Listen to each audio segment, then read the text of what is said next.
Well, my father once told me, son, don't you spend your life on the run, yeah. Have a heart that weighs a ton, and don't you be so quick to draw your gun on. He says, son, yeah, he says, son, don't you be so quick to draw your gun. It took many years for me to see this road that lies ahead of me, and I think there could be more to read. If the seeds I sow are worth to keep, if I just open my soul, happiness could be free. In this crazy world, I know there's someone looking out for me. Won't change my mind, old time ain't gonna change my mind. I know exactly who I want standing by my side. Yeah, yeah, yeah. Ooh, yeah, yeah.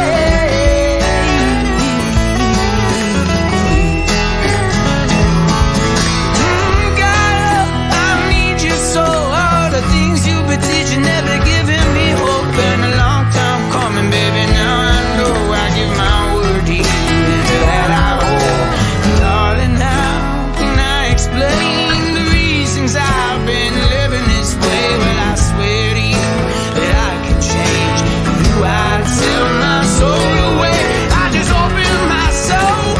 Happiness could be free, baby. Oh yeah, in this crazy world, I know there's someone looking out for me. Oh, won't change my mind. Oh, time ain't gonna change my mind. I know exactly who I want standing by my side. All my friends, I need you. Can experience the whole time standing by my side. So long I've been just an empty man with a broken heart and an open hand. Through time I went like a grain of sand, and I felt like the rest of the hourglass. Somehow she looked inside of me, saw the soul of a man she knew I could be. If I just put the drink down, stop smoking weed, maybe a God would finally talk to me. If I just open my soul, maybe happiness will be free. In this crazy world, I know there's someone looking out for me. Won't change my mind, old time ain't gonna change my mind.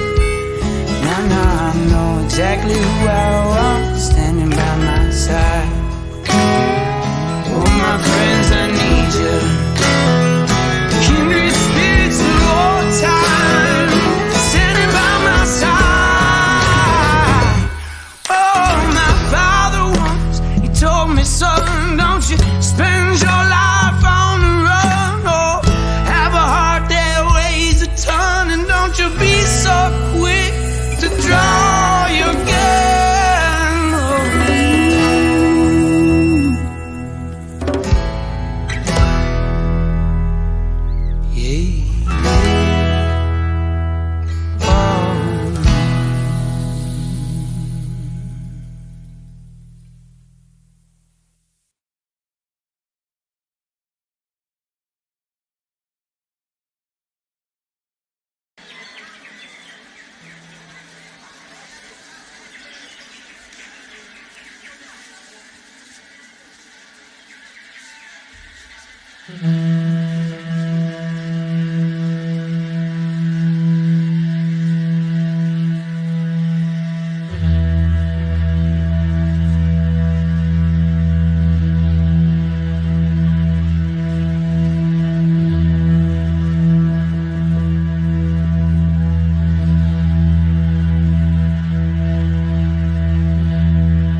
think that we've had the greatest economy that the world has ever seen over the last 12 years since the global financial crisis, you haven't been paying attention to reality.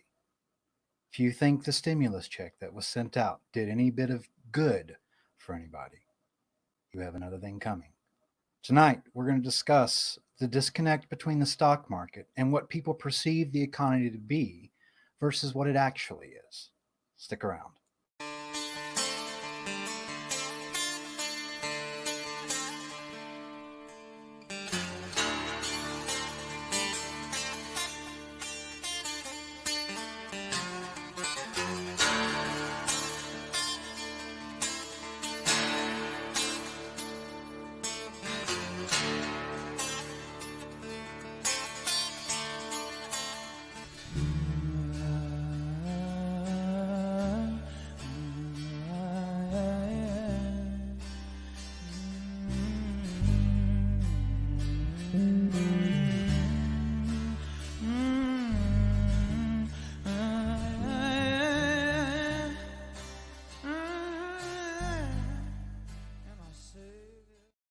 All right. Good evening and aloha, mahanapono. How are we doing tonight? So, we've got a few articles to get into. Before we do that, I kind of want to set up the premise uh, for that introduction. Uh, is because, first of all, we have a huge disconnect on what we understand to be our economy, right? Up until I would say August or September of last year, I was like 99.6% of the rest of Americans. I didn't understand two two myopic ideas of how the economy was ran, what the stock market was, how it functioned, what it represents, and we don't have any clue to that. It's not, forbidden knowledge. It's just something that you've got to get into uh, and start learning about till you start learning about how the repo markets, how the FX swap market works, how the Fed, takes this stockpile of cash and they use it to keep up, their reserves while they give out to corporations A, B, and C, which take so all of these different things, right? Uh, you just don't understand it because it's kind of complicated and simple at the same time. And the whole reason why I brought that up is because of stimulus checks, right? We no good came of the 700 billion stimulus check or the 700 billion stimulus package that President Obama put into to inject into the economy back in what was it 2011, 2012, 2013, something like that. That's because we never actually recovered from the global financial crisis. Instead, what we have been doing is propping up the stock market and putting it on a platter and saying that this is a representation of our economy. And what really caused me to do this video tonight was for a couple of reasons. One of the reasons was I was standing in line just a couple of days ago, and I was getting my vehicle that I just bought tagged, and we're all standing outside. They won't let but so many people in, and we're all standing 6 feet apart. And there are these two people in front of me, a lady and a gentleman that unrelated, are they're talking about the virus, and they're making a whole lot of sense up until they say this. Man, it's just terrible, what this virus has done to Trump's economy. We've had the greatest economy ever, and the guy who was talking to her, yep, he's like, if it wasn't for Trump, we wouldn't have this greatest economy. The thing is they're just saying what they've heard on TV, on the news. It's been drilled to them. It's the greatest economy. It's the greatest economy. It's the greatest economy. You're going to parrot that. You're going to absolutely parrot that because it's just been reinforced into you that that's true. It's like when you go and do research on a subject, what you really are typing in is things that prove my point. You see, that's how we look at life. We're myopic. We've been built and we've been deceived and we've been brainwashed and we've been cultivated into this mindset that based off who your parents believe in, based off of what your parents vote for, based off of what your parents' friends and their friends and everyone that you surround yourself by, it distorts your view in life, right? So when you go and you vote, You vote blue no matter who, you vote red instead. In the same way, it's because you believe in the ideology that has been taught to you. And if you throw enough shit at the wall, some of it will stick. So this whole concept that we've had the greatest economy in the world, when I ask people how, they give me two answers.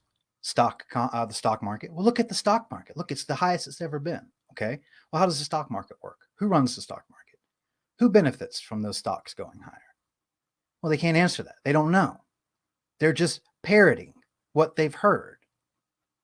You see, there's a saying that goes, a lack of knowledge of science is not a defense against science. So if you don't understand a complex subject, you don't know anything about it, you have no grounds to argue against that subject just because you don't understand it. Does that make sense? So in the same way, when you hear something on TV over and over and over, and it's a part of your ideology, you're only going to watch programming that fits with your ideology. You're not going to sit and watch CNN all day long if you're a Republican. You're not going to sit and watch Fox all day long if you're a Democrat. So with the things that you are already plugged into is going to continuously feed this reinforcement of this idea that you're right, because you're listening to the things that are telling you that you need to be divisive and that you need to be myopic in your way of life, and you need to continue drooling in front of your TV screen, waiting for the next amount of fear porn to come down your throat. We didn't have the greatest economy in the world. We had what's called a zombie economy. If you look at the data, and see, here's what's important is the data. Because you can go on TV and you can go in front of a presser. I don't care what the president is. I don't care what his political party is. You can tell the public anything. Very few of them will research it. Because so long as the media parrots what that president is saying, it doesn't matter what they say. So long as they either accept it or they rebuke it, it's still going to be in the news. You're still going to know what that person is going to say. And it's going to continue to divide you whether or not you think that person is either a cuckoo or a hero, right? Well, we didn't have the greatest economy in the world. What did you do with your stimulus check? Who got a stimulus check? $1,200. Most of us live way above our means to begin with. You know what I did with my $1,200? I bought food and I bought water and I bought precious metal and I donated the rest of the way. I didn't need it. But see, I'm not like most people. I am in a position where I made the right decisions and the right choices just a few short years ago that's made me financially secure. But when you pump money, when you give money to people, free money, well, first off, it's not free. Nothing in life is free. Never let that be a mistake that you make when you think something is free. Nothing is free. You will pay for this. We will pay for this. Our children will pay for this. The stimulus is just, we're borrowing from ourselves, from the future, like we've already been doing. But what is $1,200 going to do if you don't have an income? What if your rent $700? What if your groceries is $250? What if your light bill is $100? What if your water is $60? What if your internet that you think that you need to have is $60? Well, there's your $1,200 right there. You still haven't paid your car payment. You still haven't paid the insurance for that car payment. You haven't paid your mortgage. So all of these things that, and we want more. We want more. We want more. You see, we've got different things coming from the same crowd. We want to get back to work. Do we really want to get back to work, first of all? Do you really want to go back to your 9-to-5 job where you sacrifice your health for your money so that one day you can grow old and realize that you're going to take that money and sacrifice it for your health? You see, that's a vicious cycle of a mouthful of debt where you go nowhere in life but in circles. Only you're told that if you sacrifice enough, and then if you give enough of your time and energy to this thing that we call money, this illusion, this scam, that you will somehow be successful and happy. Yet when you get to that point in life where they say you've made it, you've arrived, it's time to live life, you're too old and you're too diseased to do anything with that money. And so on your deathbed, your regrets will always be, I wish I would have lived more. Your regrets will never be, I wish I would have worked more. What people don't want to go back to is their 9-to-5 job. What they want to go back to is some sense of normalcy. because having a 9 to 5 job and being depressed and being anxious of whether or not you're going to get fired, that's normal. And that's sad that that's normal, but that's normal. We don't have that anymore. All right, so that's my little monologue for right now. We're going to go ahead and share this. I'm going to get into this first one here, and this is important. Where's it at? Is it pulled up? There it is. All right, so this was written in 2017, and first thing, like I said, when I tell people how did we have the greatest economy, they tell me, well, I'm sorry. The other thing I didn't get into was the unemployment numbers. Well, look at the unemployment numbers. They're 3%, they're 4%, the lowest they've ever been. Here's the thing that people don't understand. Again, you don't understand how we even calculate those numbers and what happened in 1994. So we're gonna dive into this a little bit. This is by Quartz, and this is again in 2017, but it's just as true today as it was from the day they did it back in 1994. If the U.S. unemployment rate included everyone who says they want a job, it would be nearly double. That's actually wrong. You can add 10% to whatever the unemployment rate is because of how they calculate it. Along with the GDP growth, the unemployment rate is the most recognized economic statistic in the United States. It's too bad it is so misleading.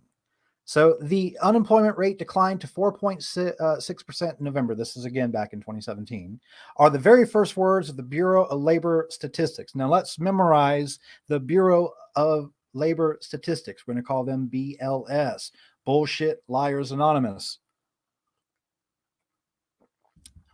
You see, we had this concept.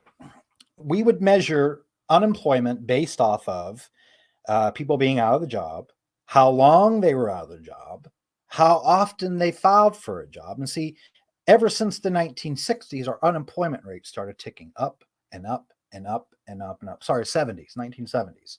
And the reason behind this is because when we nixed the whole gold backing standard with Nixon, and then we created the petrodollar in 1971, we lost the buying power of our dollar from then until now up to about 95%. So your dollar has 95% less purchasing power today than it did back in 1970. And the reason is that we started becoming a debt-based and consumer-based economy back then. We started shipping all of our factory jobs over to offshore accounts and offshore countries like China, who was developing during the 70s and the 80s. And so we started getting more and more people falling by the wayside due to a weakening economy. We took out the foundation of what makes an economy strong. And what makes an economy strong is production.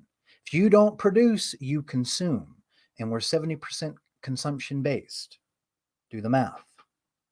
So in 1994, after we had a couple of recessions in the 80s, the Bureau of Labor Statistics changed what is called the, let me make sure I get this right. What is it called? It's the CMP, I believe. It's basically the program they use to measure. Now, what they did is in 1994, let me go ahead and go back to the screen. In 1994, they changed how they measure things, right? So what they do is now they only measure about 4 weeks of unemployment. That's how far they measure out. Now, what they say is that within a 4-week period, if so-and-so people are out of a job and looking for work, so long as they continue to file, we'll count them.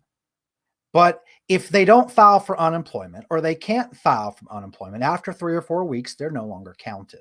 They're still unemployed, but they're no longer counted. So the numbers have not been right since 1994. The unemployment rate was not at 3%. You mean to tell me that out of 333 million Americans, of the ones that can work, which is a little bit more than half of that, you mean to tell me 97% of them are employed or were up until this crisis? No. No, how many people do you know that don't have a job? And they don't count any job that is under 40 hours, under 35 hours or something like that. They don't count that as a job if it's under that. It's not a job, but they'll count it as a job. They'll count it as a job, even though, it's not counted by the state and federal level as a full-time job. You're working a gig economy, where you're doing Uber or Lyft, right? That's not a job. That's a side source of money. And see, this is what people do to make money. So when it was 3%, it was 13%. That's closer to what the actual number is. So here's how we're disconnected from this economy, right? This stock market versus this economy. Look at what is going on in the world. I don't care how pessimistic you are. I don't care how optimistic you are. Just be realistic about this. The stuff that is going on in the world, our stock market should be at 8,000 right now. The Dow Jones should be at anywhere from 8 to 10,000, but it's not, because the Fed has gone in and they have swooped in and they have started buying ETFs. They've started buying junk bonds. They've started buying corporate debt. They've started buying all of this thing. The only thing they have not bought outright is stocks, and they will. Trust me.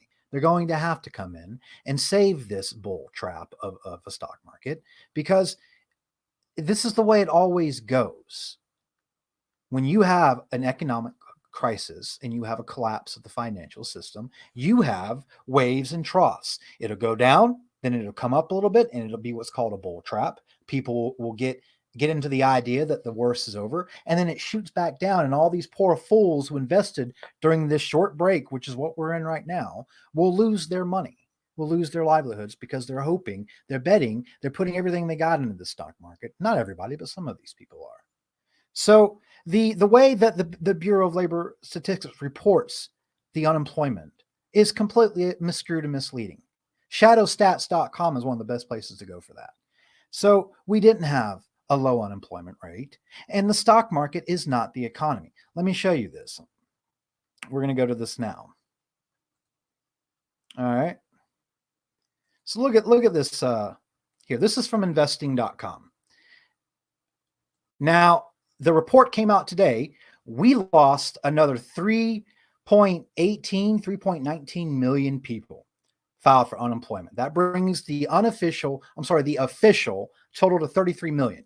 The number is probably closer to 53 million, because as of last week, there was a reported total of 50 million people unemployed, because there was about 19 million people that could not file for unemployment due to the fact of their servers crashing, not being able to get a hold of anybody, getting 404 errors. So there is a predominant amount of people that were counted among those unemployments, but there's a significant portion that's not, just because the systems were overstocked. Now look at this.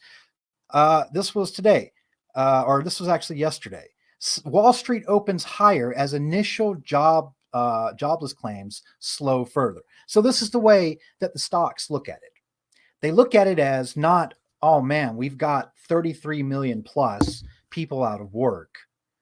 This is bad. They see it as, oh wait, we only lost 3.18 million and not 3.38 million last week. That means we're on the mend. We're recovering. Yahoo! Let's invest. Let's start speculating this money.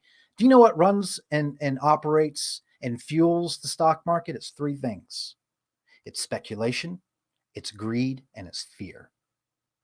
Both greed and fear fuel speculation.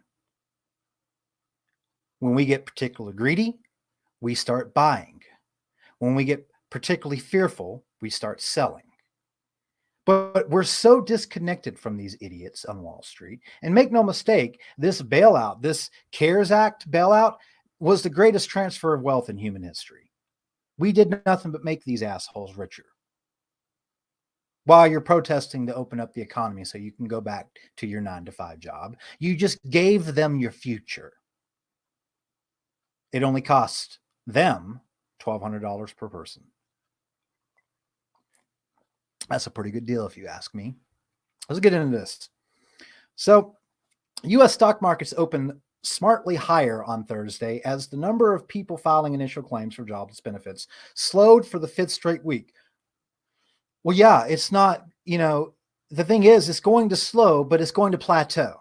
It's already plateauing. It's in the realm of plateauing. Slowing would be 6 million one week, 4 million the next week, 2 million the next week, and 200,000 the week after that. That's slowing.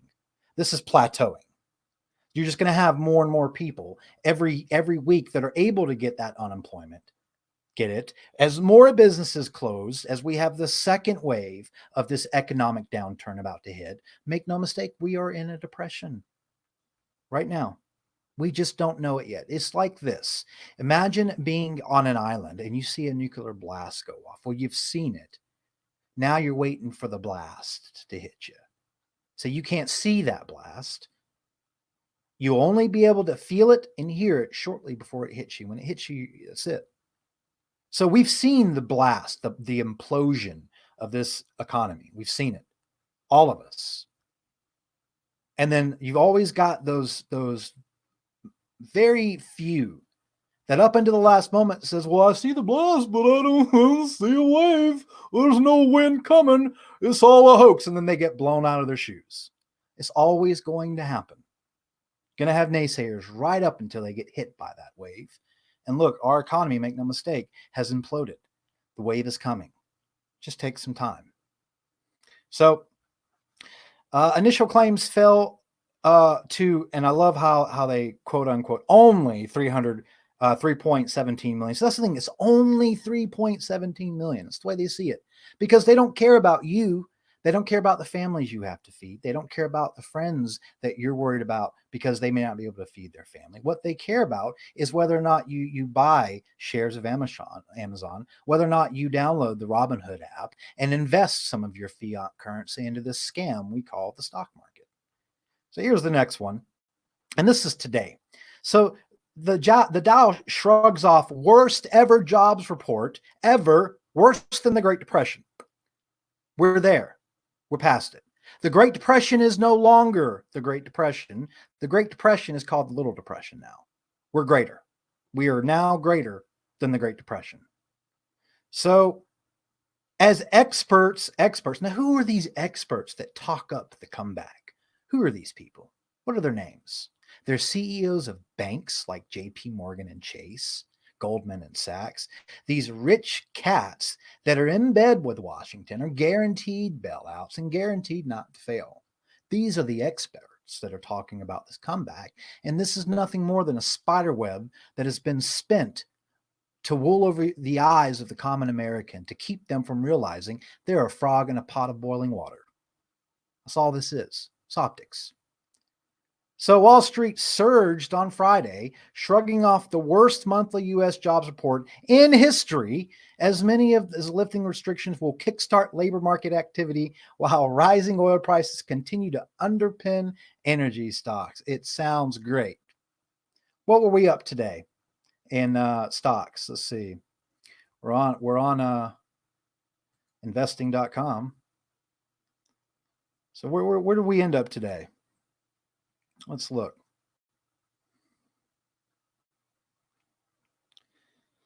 All right. So Dow was up 455 points. Let's take a look at this. Here's just the news headlines, right? This is the news headlines, just latest news. Crude has in the second winds of gains. Herbalife to pay $123 million. And let's start reading some of this. Just some of the headlines in between all this monotonous stuff. U.S. Post Office losses double as it warns COVID-19 will hit its finances. Stock market was up 433 points today. Exclusive. Pakistan's fiscal deficit to surge, tax revenue to miss target this year. Stock markets are up 433 points. Pandemic inflicts historic U.S. job losses as states struggle to reopen. Dow was up 433 points today. Argentina's $65 billion debt deadline hits as the government pushes for creditor talks. But the stock markets were up 433 points today. 33 million plus Americans out of work as of yesterday. But the stock markets are up 433 points. Do you see where I'm going with this? Here's the issue, is that we've come into this situation where we've been brainwashed because we have been told our entire lives. We've been fed to it on the tube. What is TV? I always tell you how words are spells and how often we lose the translations of how powerful words are. What is a television? But someone who tells a vision. Television tells a vision, tells a narrative. When you turn on your TV, you have channels, right? What do you channel? You channel spells, you channel power. On these channels, you have what? Programming, because that's what they're designed to do. Program you to the narrative of this tell a vision. You see, we had this operation that is legit, happened, is real. It's called Project Aurora, and it's where the CIA used the media as well as Walt Disney, in conjunction with Walt Disney, to supplement subliminal messaging into the American population to better efficient control, and to see how well it worked. And guess what? It worked beautifully because they intensified it. Why do you think we went from 5 channels to 3,000? More distractions, more choice. We don't want you to get bored just watching 5 old channels. We want you to Netflix and binge. We want you to get on YouTube and search about things that don't matter. Right, but whose vision are they telling? Murphy Law brings up. Like, I'm going to get into my comments, so I really appreciate when you guys do comment. I'm going to go back a little bit. Let's see. Yeah, tell live vision. So I'll bring that up for Fringe Files. That's another way to look at it. The tell live vision. So either way, I've heard both. You can either tell a vision, tell the lie, and you can only show the lie through vision, also through sound, right? They've proven that there are auditory frequencies that exist in shows that send a low pulsation to your brain that makes you more susceptible to receiving subliminal imagery. And then there are certain types of people like myself that when I hear that, I recognize it. When I see subliminal messaging, I recognize it. I reject it immediately. There are people that do, but the vast more amount of people don't. So Alex Jones is disinfo. Look, I hear a lot about Alex Jones. And to his credit, he has gotten a lot of stuff right. However, for everything that he has gotten right, he's gotten 5 things wrong. So take him with a grain of salt. He's a nut job, but he's not all crazy. He's got some knowledge and some information and some foundation of truth in what he says. He just lets all the other bullshit take over. So what we're going to do is, with this stock market, the way it's going to happen, it's going to crash even further. And it may not happen Monday. It may not happen Tuesday, but it's going to happen. And I'll tell you why it's going to happen. Because of all the things that combine to make something like this to happen are not going away. Food shortages are not going away. They're going to intensify. This lockdown that you think is going to open up is not. It's going to continue and intensify. The deaths, whether or not you believe they're proportionate or disproportionate, are going to intensify. The money printing to keep this economy sustained is going to intensify. The artificial shortages and shutting down of plants, jobs all across the board because of this virus is going to intensify. And so all of that equals terrible times. But I promise you, when the world is in cinders and the smoke is rising from Mother Earth, there will be computers somewhere in the basement of New York City, and I promise you the Dow will be at an all-time high, while the rest of the world is history. So the stock market is not a representation of the economy. The stock market is nothing more than a pyramid scheme of the rich to get richer and the poor to get poorer. Because no common person invests anything in the stock market of any significant value to make them rich. Because if you buy any old stock, you're not going to make anything. You're more than likely to lose. What you're going to want to chase after is the FANG stocks like Facebook and Apple. However, buying one of their shares is not cheap. And you don't want to buy a share. You want to buy 3, 4, 5, 6, 7 shares. Something that is going to exponentially increase your profit should they jump 1,000 points. But The Dow was supposed to be at 30,000. We might go back up to 30,000, and it won't even matter at that point. People won't pay attention to it. They're starting to disconnect from it now. You're starting to see that disconnect. As a matter of fact, they just came out with a study today saying that 1 in 5 Americans will take a vaccine if it's offered. That means 4 out of 5 Americans do not want a vaccine. And we're talking about people that are not anti-vaxxers. People that believe in vaccines are saying, nah, I ain't taking shit from this government. I ain't taking shit from Bill Gates. People are waking up, and this is where I have to admit I'm actually a little taken aback. For as much ignorance and stupidity that we have going on in this country, people going out and protesting next to each other with no face masks, as much as you have stuff like that, you're starting to have a mass awakening of Americans too, starting to realize, wait a minute, what we're doing is not adding up. Like, being someone that has military experience with viruses, I can tell you that something is not adding up. We're past the point of this just being about a virus. Now, whatever that is, we'll find out. We'll find out whether it's war, whether it's an alien invasion, whether it's Comet Atlas, whether it's one of a million other conspiracy theories that could be true.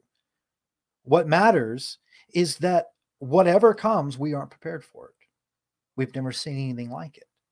But the stock market will be at an all-time high. While you're in bread lines, or while you're seeing your best friend, or your loved ones, or your neighbors in bread lines, you're going to see the fat cats on Washington eat just as well, if not better.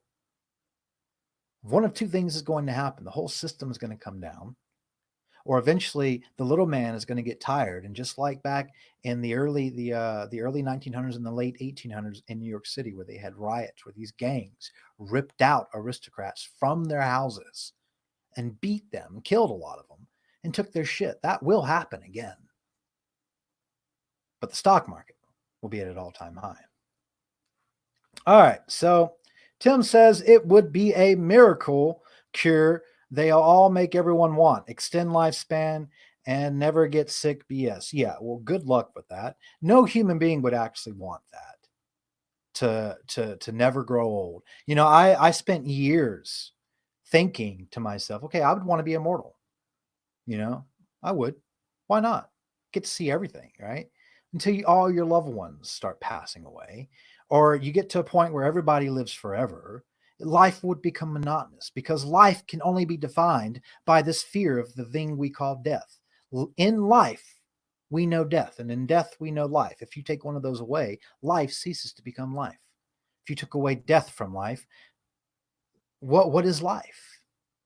If you take away life from death, what is death? They define each other. They go together. So invest in sanity. It's in short supply. Is there sanity trading on Wall Street? Yes, actually. It's just not the sanity that you and I are used to. It's not the sanity that you and I enjoy. Because make no mistake, this thing isn't going higher out of ignorance. It's going higher out of manipulation and design.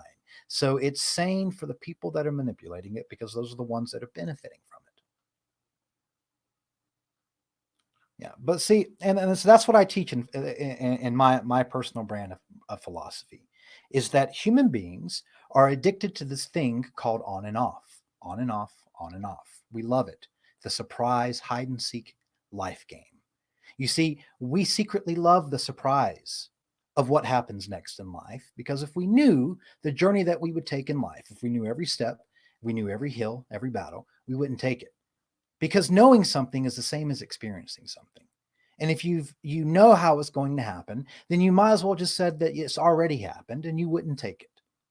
Because we like being surprised. We like being confused. We like being angry. We like being sad. We like being these things because it reminds us of the things that it's opposite of. For an example, how could you enjoy happiness unless you had sadness to compare it to? Only in sadness do you not take happiness for granted. Do you relish in happiness? You see, there's no separation between that. That is all of life.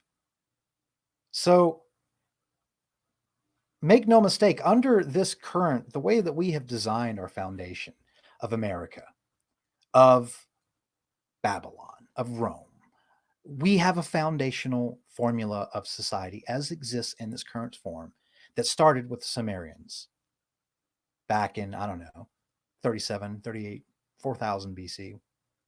And society has fundamental ingredients that must exist for it to continue. You must always have a rich, you must always have a poor, and you must always have a vast amount of people in the middle holding it all together. You take away any of those three factors, you don't have society. If you do not have bread and circus for the population of society, you will no longer have society. Guess what we've lost? Bread and circus. So these things will never change. You cannot defeat poverty. There's no such thing as a war on poverty. Poverty will always exist. So long as there's money, there will be the haves and the have-nots. It's the way it is. You can't change that.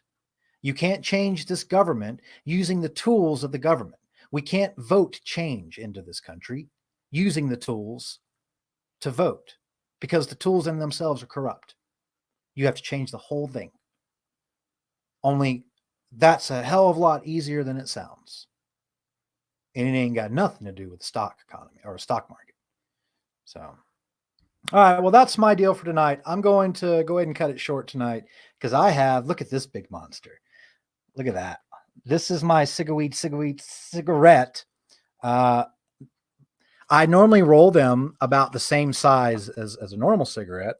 And this is my monster beef, my guy tonight. Look at that. Isn't this beautiful? Yeah, life is balance, friends. And see, this is what I tried to give people an understanding about Buddha and the middle way. What the middle way means is just balance. The middle way is no way. It takes no path. If you pluck a string, right, on an instrument, it only sounds good if it's balanced. If it's too tight, it will break. If it's too loose, it will buzz. But you only have a buzz in terms of having something too tight. So in that intermutual penetration of all living things and events is all of life. Everything is connected and everything works in harmony with one another. The disconnect is humans' myopic way of looking at life. I'll give you an example of the magnification of how we see things. You take a newspaper and you zoom in on a picture. Zoom in really close. All you're going to see is a bunch of different colored dots that make no sense. They're not connected in any way. Now you zoom out of that picture into how the human eye sees it. And what does it do? It forms a picture. So in the same way that your life on a day-to-day basis, you going on playing your little game called life, on your level, life might seem chaotic at times. But on the whole, it's harmonious. Do you know why it's harmonious? Because you and I are here to have these conversations. If it wasn't harmonious, I wouldn't be here. You wouldn't be here. We wouldn't have thought, we wouldn't have feelings, and we wouldn't have anything in between because it works. Just like in your bloodstream, if you were to look at your bloodstream on a microscopic level that intensified, you would see a bloodbath, pun intended. You would see microorganisms devouring microorganisms. You would see war. And if you looked just at that magnification, you would want to start picking a side. But zoom out of that war and look at the human body as a whole. And guess what? All of that chaos is harmony for your body. It works. Except for the stock market. All right, guys, I'm going to go ahead and call it a night. So thank you for coming out. I appreciate it. I'm going to play an outro song. And then, we'll go ahead and call it a night. What am I going to play? I'll just do this one. I'll do another Kai song. All right. Aloha, mahalo, mano.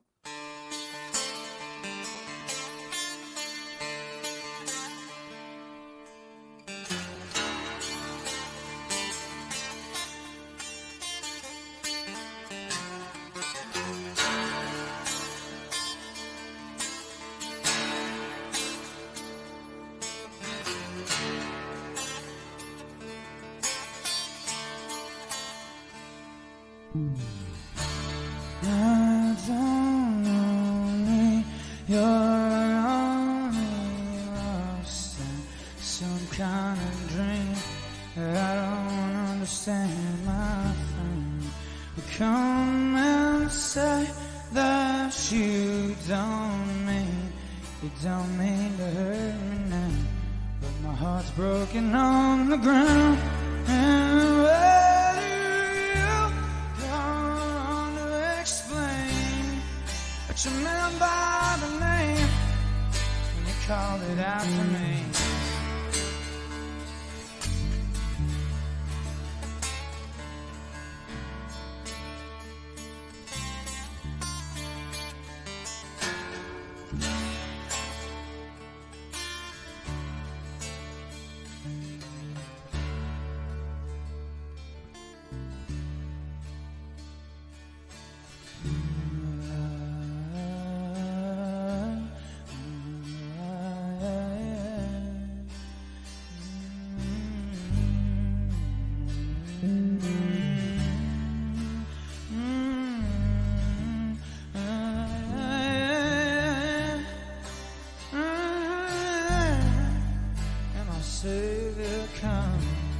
Oh, I see you run.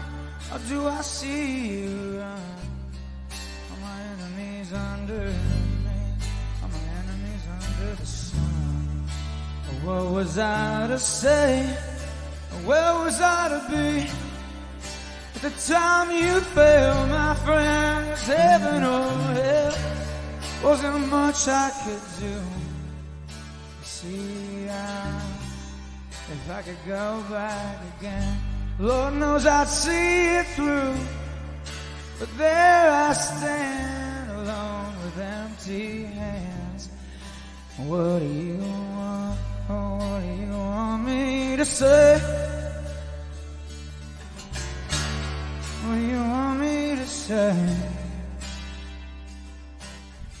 It's so far beyond me.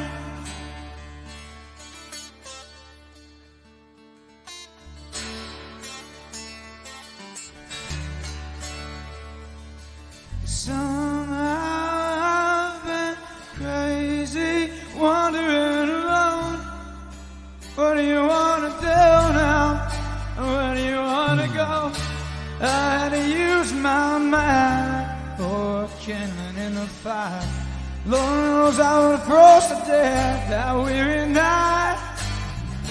And nobody blazed the trail, I was on my own and wondering why my heart is so cold. Lord, would you please tell me why? Oh, why my heart is so cold.